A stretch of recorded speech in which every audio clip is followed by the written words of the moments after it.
Pelibatan GLC kerajaan negeri dalam bidang pertanian yang menghasilkan makanan antaranya dalam bentuk pelaburan modal untuk penyediaan infrastruktur pertanian.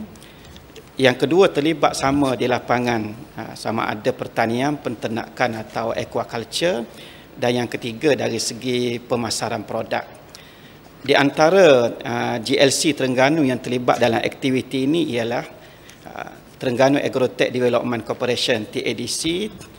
Contohnya TADC telah mengambil peranan untuk memajukan reban ayam tertutup milik JPW di Bukit Lawan di Setiu yang dimajukan dengan ternakan ayam kampung.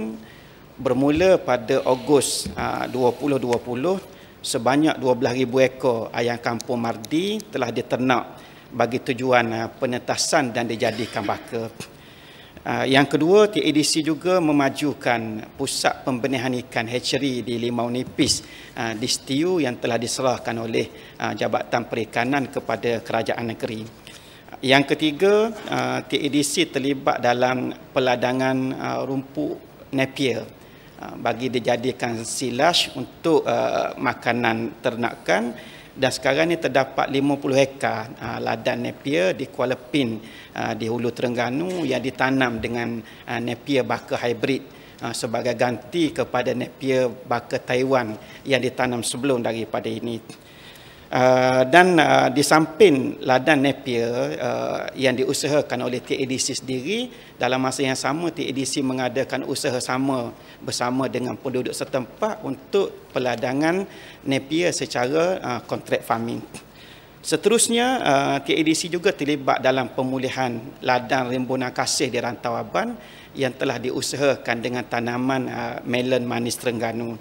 Dan akhir sekali, beberapa infrastruktur milik TADC seperti pusat pembenihan kerapu hybrid dan siakap di Tanjung Demon di Besut yang dimajukan oleh pihak swasta. Dalam masa yang sama, dari segi pemasaran, kerajaan negeri merakamkan ucapan penghargaan terima kasih kepada TADC yang memainkan peranan penting menyelesaikan isu-isu pemasaran hasil-hasil pertanian negeri Terengganu dalam tempoh PKP baru-baru ini.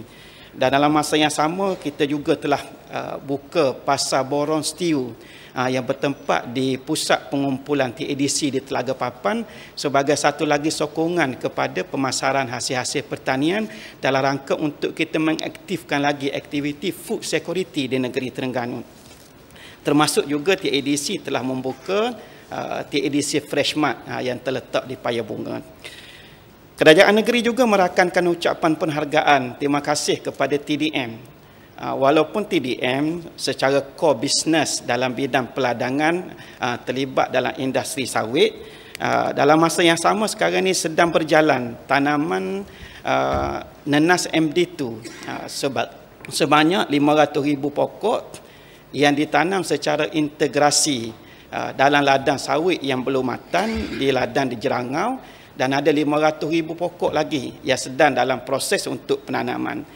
Saya telah panggil TDM untuk berbincang, dan setakat yang dimaklumkan TDM ada sebanyak 10,000 hektar ladang sawit yang akan melalui proses teban dan penanaman semula, dan sementara tunggu pokok sawit matang, ladang yang akan diintegrasi dengan tanaman-tanaman yang menghasilkan makanan.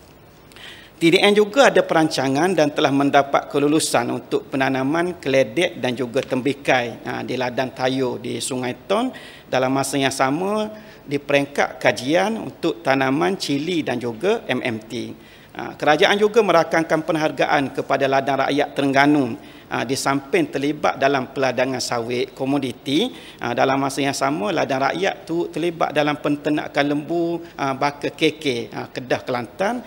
Biasanya dalam ladang rakyat terdapat lingkungan 2,000 ekor lembu yang diternak dalam satu-satu masa, di samping ternakan ayam kampung.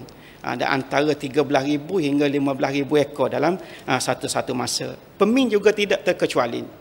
Kerajaan negeri telah berbincang dengan pihak Permin untuk memajukan 50 hektar tanah milik Permin yang terletak di Port Kacir di Setiu dengan tanaman nanas MD2 yang insya-Allah akan diusahakan oleh sebuah syarikat swasta.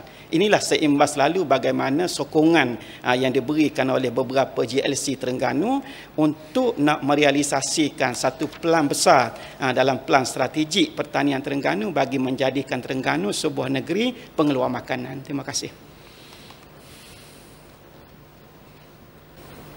Yang berhormat Datuk Yang Ketua, terima kasih kepada kerajaan di atas jawapan dan penjelasan berkenaan dengan peranan dan juga tanggungjawab yang diambil oleh pihak kerajaan dalam menggerakkan GLC negeri bagi membantu negeri Terengganu untuk mewujudkan food security. Jadi itu adalah perkara-perkara besar yang sedang dirancang dan sedang berjalan.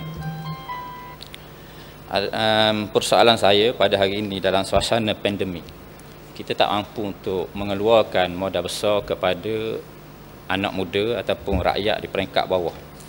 Jadi saya melihat penanaman ataupun pilot project rumput Napier ini adalah sesuatu yang munasabah untuk diketengahkan. Jadi persoalan saya berdasarkan kepada projek pilot kontrak farming penanaman rumput Napier, adakah berbaloi untuk dijadikan bidan ataupun peluang pekerjaan kepada anak muda dalam memenuhi keperluan makanan haiwan ternakan di negeri Terengganu? Sekian. Okay. Terima kasih sekali lagi pengkalan perangan. Peserta pertama kontrak farming penanaman rumput Napier bersama TADC mengusahakan tanaman Napier seluas 2 ekar. Jadi setakat Oktober 2020, hasil tuaian pertama sebanyak 5.8 tan bernilai dalam RM1,200. Jadi dalam 2 ekar boleh menghasilkan RM1,200 dengan harga 200 per metrik tan yang dijual kepada TADC. Jadi kita nampak tanaman Napier ni kos permulaan sahaja yang agak tinggi, kemudian saya istilahkan tanaman sekali tanam boleh tuai banyak kali. Setiap 40 hari rumput Napier ni boleh dituai, jadi boleh dijadikan sebagai satu sumber pendapatan tambahan. Di samping Napier juga memerlukan penjagaan yang paling minimal. Terima kasih.